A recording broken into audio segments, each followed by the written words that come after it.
2 days to go before the election, and Erdogan is quietly confident about getting his third term as president. His people predict a result in the low 50s and Kılıçdaroğlu in the high 40s. There's only 5 points between them, but with parliament secured, they think he will get his third term as president. The opposition camp are less happy. Firstly, Kılıçdaroğlu genuinely believed he would secure a first round victory. And when that didn't happen, they didn't have a plan B. It took them 4 days to produce a strategy. Kılıçdaroğlu had to remind everyone he was still in the race by banging his fist on the table and saying, "I am here." But the candidate that emerged 4 days later was a very different man to the one who'd persuaded the world he was Turkey's answer to Gandhi. Gone was the inclusive, consensus-driven negotiator who would lead Turkey into the light. Out of the window went that heart-shaped emoji.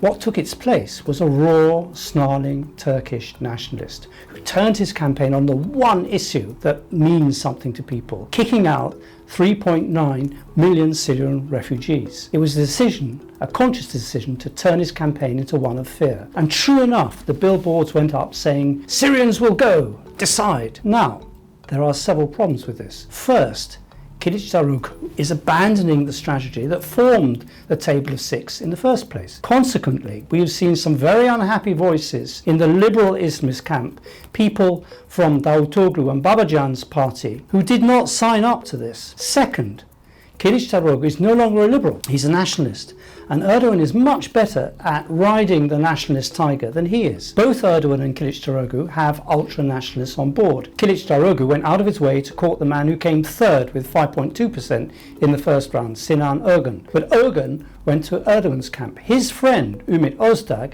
leader of the Victory Party, went to Kılıçdaroğlu's camp. But, and this is the third point, you can't return to old-fashioned secular Kemalism, aggressive nationalism, and court the Kurdish vote, who are the victims of that nationalism. The HDP said it would back Kılıçdaroğlu, but nationalists, Turkish nationalists, all believe the PKK are behind them. So this is a bridge too far. The fourth point is that turning his rainbow coalition to the nasty party is not Kılıçdaroğlu's style. He is not a newcomer on the scene, and everyone knows what he's like.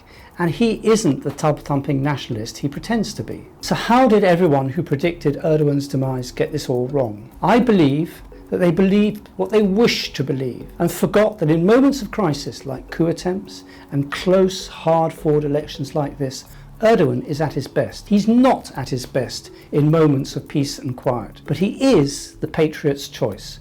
And all Western governments and journalists wanted him gone because he emerged in 20 years as the region's most effective operator, forging a big independent presence of Turkey in the region. Their objection to him had nothing to do with democracy or human rights. And this election, with a first round turnout of over 90%, showed that whatever the many failings of the election system, Turks believe in the elections that they participate in. This is a hard pill for the West to swallow, but swallow it they must.